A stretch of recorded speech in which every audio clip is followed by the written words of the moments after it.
نعبده ونصلي على رسوله الكريم أما بعد.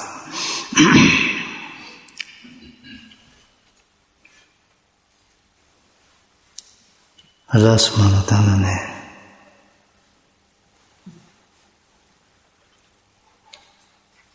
ہر انسان کو زندگی عطا فرمائی ہے. انسانوں کی بھی قسمیں ہیں. پھر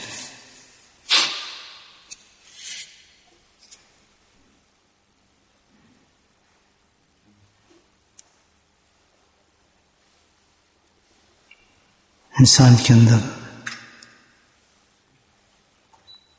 کچھ لوگ ہوتے ہیں جن کو باشعور کہا جاتا ہے، کہ ان کے اندر شعور ہے، سمجھ ہے، عقل مندی ہے. کچھ لوگ ایسے ہیں کہ جو شعور نہیں رکھتے.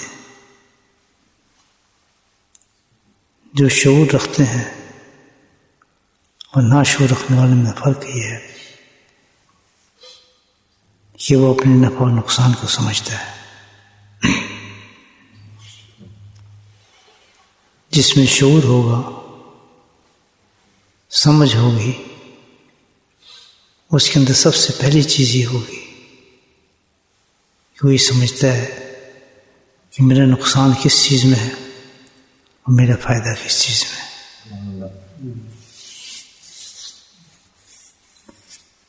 اور جو یہ سمجھ نہیں رکھتا اپنے نفع اور نقصان کی، وہ بے شعور ہوتے انسان. چاہے جسمانی طور پر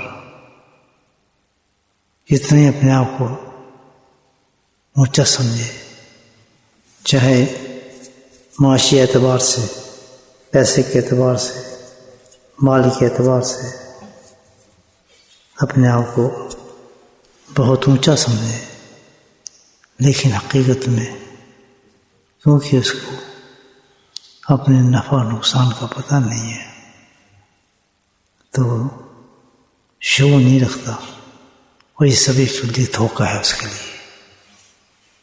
لیکن جو باشعور انسان ہے وہ ان تمام چیزوں میں آگے نہ ہو جس کا میں نے آپ کو ذکر کیا ہے، لیکن وہ اپنے نفع اور نقصان کو پہچانتا ہو تو وہ اس سے ہر لحاظ سے بلند ہے.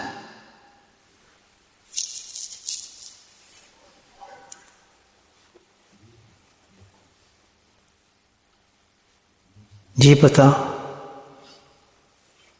کیسے چلتا ہے آدمی کو کہ کون سے باشعور ہے اور کون سے بے شعور ہے.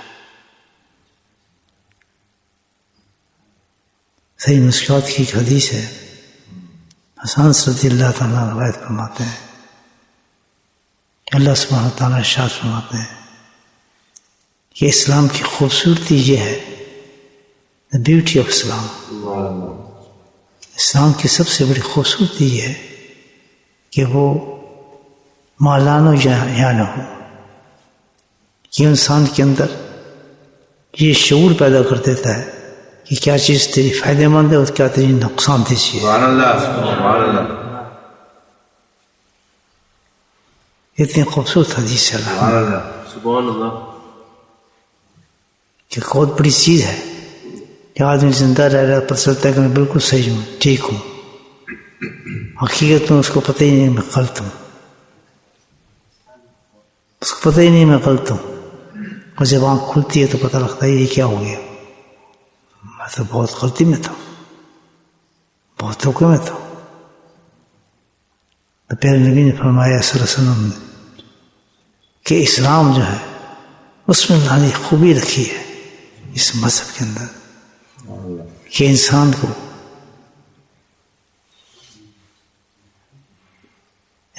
کو باشعور بنا دیتا ہے اور اس کو پتہ لگ جاتا ہے کہ یہ نقصان دہ چیز ہے اور یہ فائدہ مند چیز ہے. سبحان اللہ. جب انسان کو پتہ چل جائے کہ یہ نقصان دہ چیز ہے وہ اس سے ہٹ جائے اور بھاگ جائے، دور ہو جائے، اس کو وزڈم آف اسلام کہا جاتا ہے کہ اسلام نے اس کو عقل دے دی ہے، سمجھ دے دی ہے، پتہ چل گیا اس کو کہ یہ چیز جو ہے بالکل خسارے میں ہے اور نقصان میں ہر حالت میں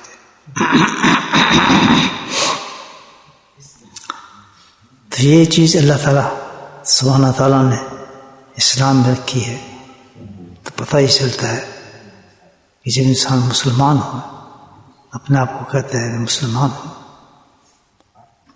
تو وہ مسلمان ہو گیا، اسلام میں بھی ہے، اسلام کو اپنا مذہب مانتا ہے، تو پھر 100% اسلام کی خوبی یہ بتائی ہے کہ جو اسلام صدق دل سے اسلام کو قبول کر لیتا ہے تو پھر اس کا ایمان اس کو کبھی بھی ایسی چیز کرنے کی دعوت نہیں دیتا جو اس کے اندر نقصان دہ چیز ہوتی ہے.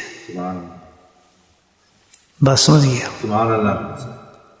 اب جو آدمی کہتا ہے کہ میں مسلمان ہوں، کلمہ میں پڑھتا ہوں، لیکن اس میں ابھی تک یہ شعور ہی پیدا نہیں ہوا، سمجھ ہی نہیں آئی کہ میرے نقصان کی چیز کیا ہے اور نفع کی چیز کیا ہے، وہ بھی دنیا اسی چکر میں ہے کہ ہر نقصان دہ چیز کو وہ فائدہ مند چیز سمجھ رہا ہے.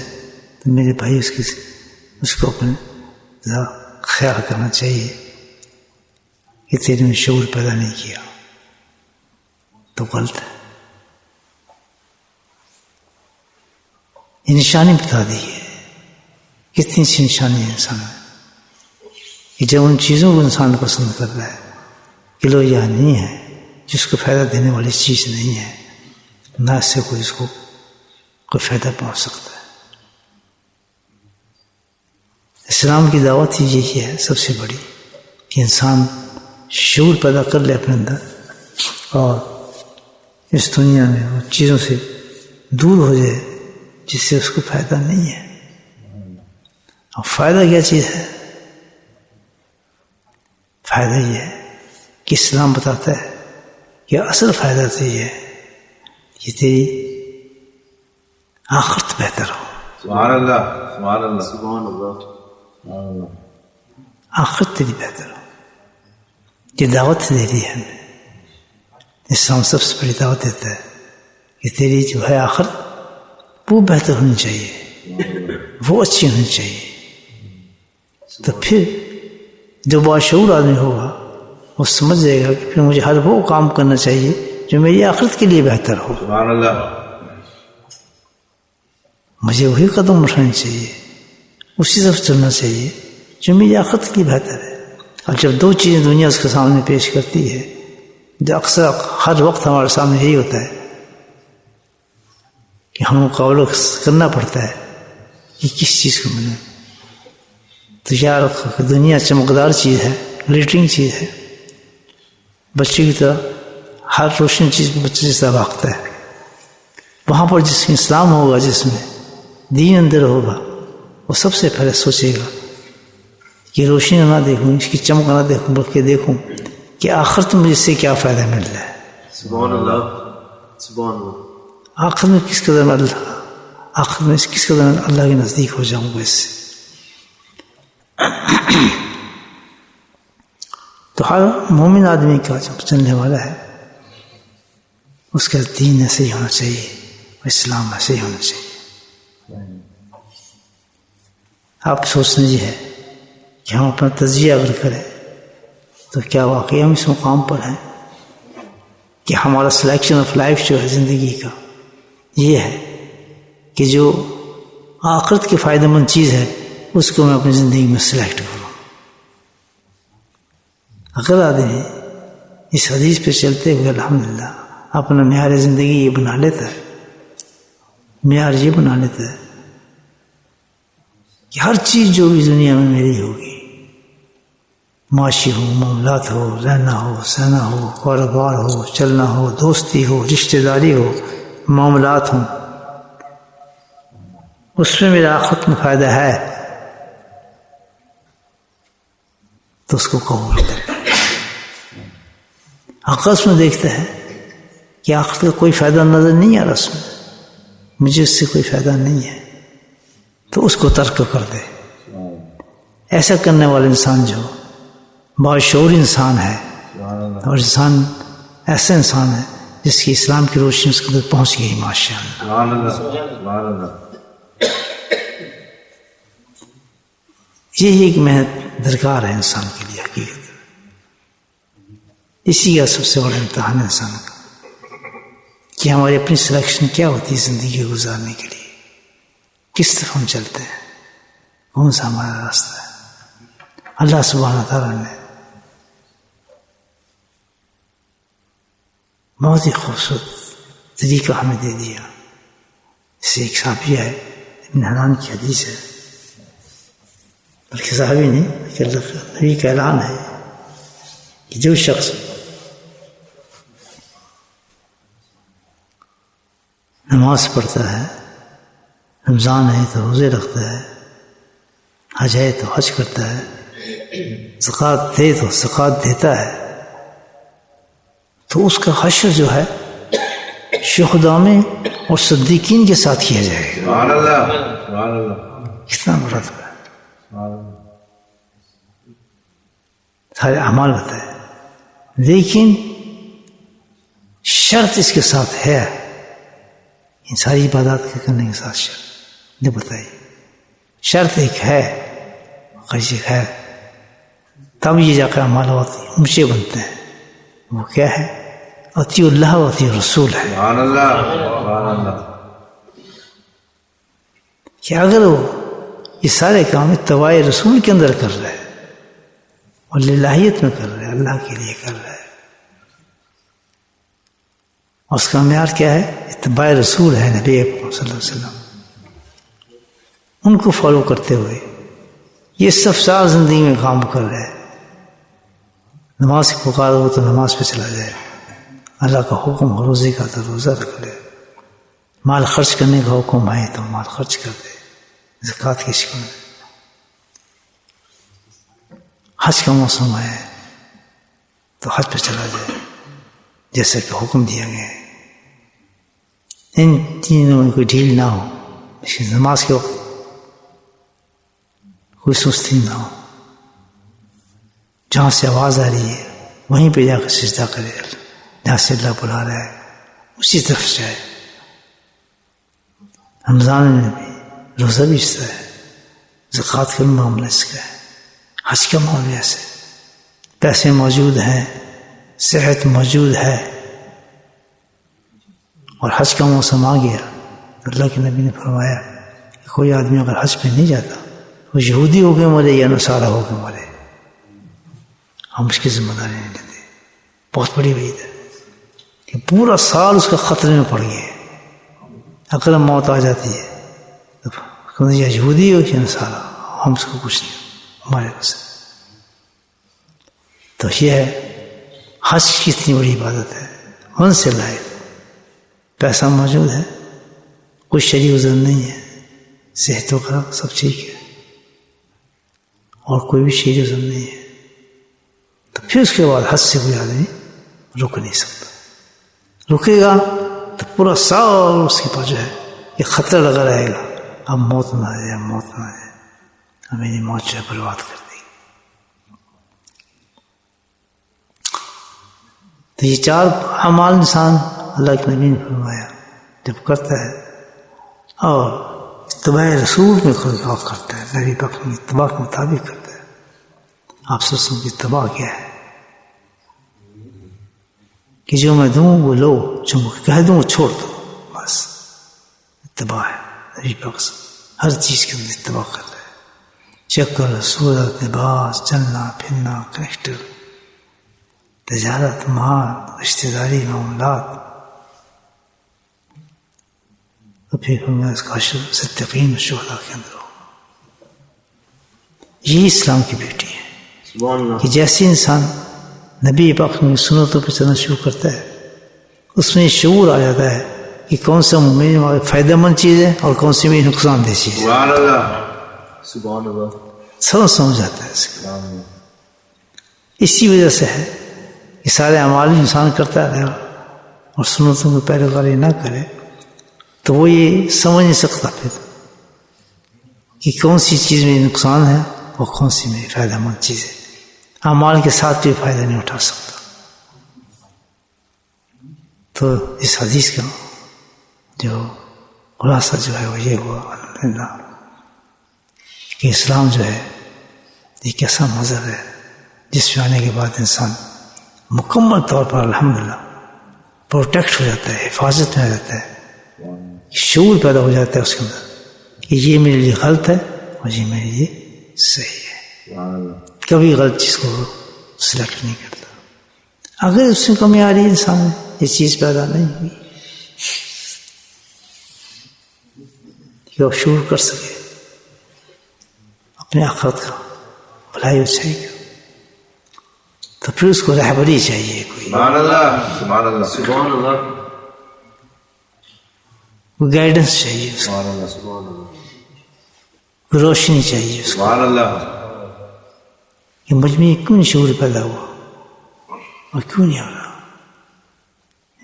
ہمیشہ جب آپ کتابوں کو لے کے بیٹھے اندھیرا ہو تو نہیں پڑھ سکتا، جیسی روشنی آئے تو آپ کتاب پڑھنا شروع ہو جاتے ہیں.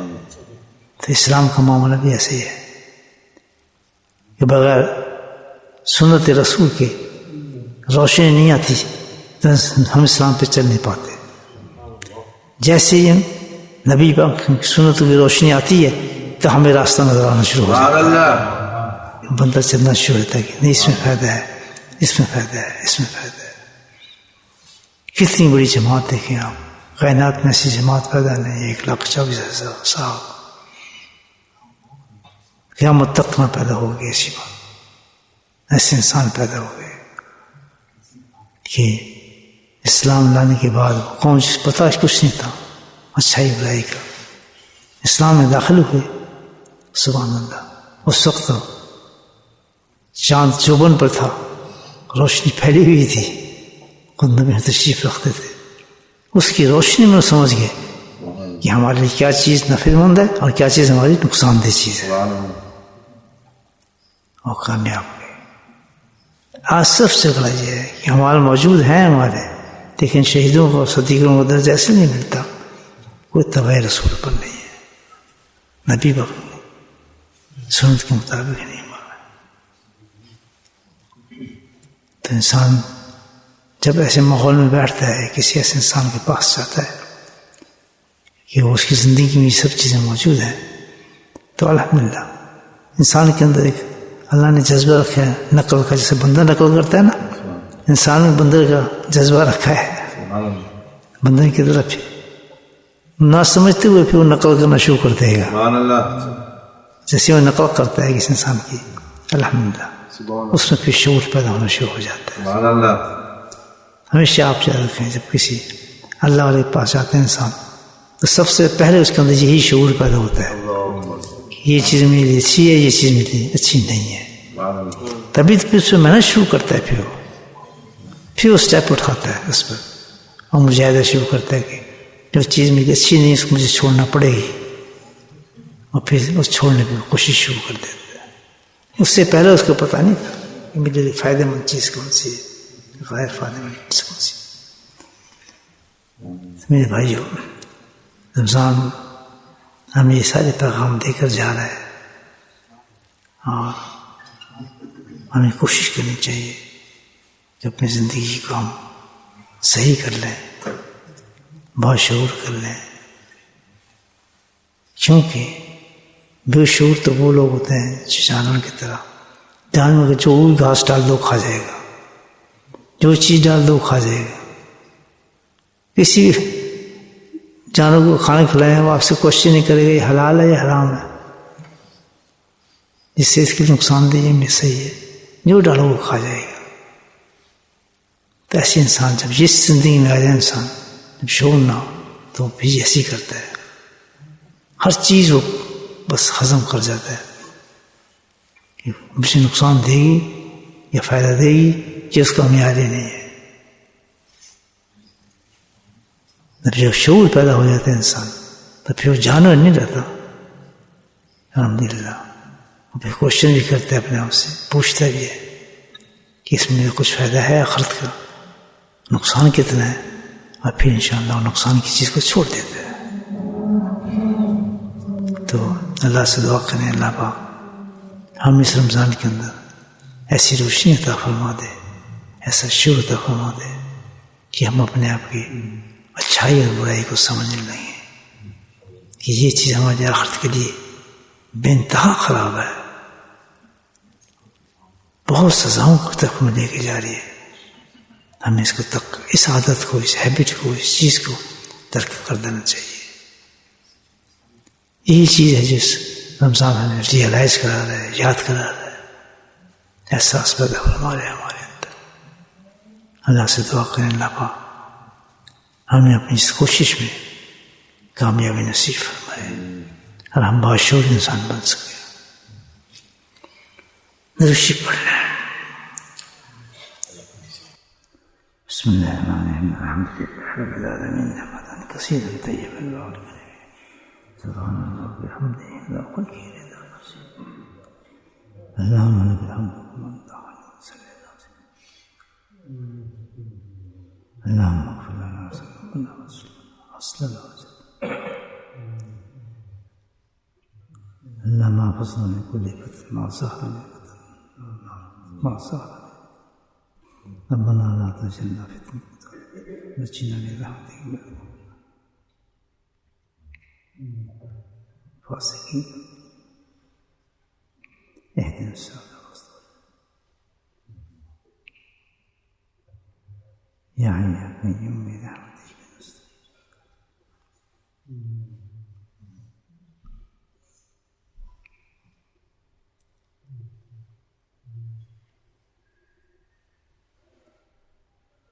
صلی اللہ تعالیٰ علی خیر خلقہ محمد وآلہ وصحبہ اجمعین برحمتک یا ارحم الراحمین.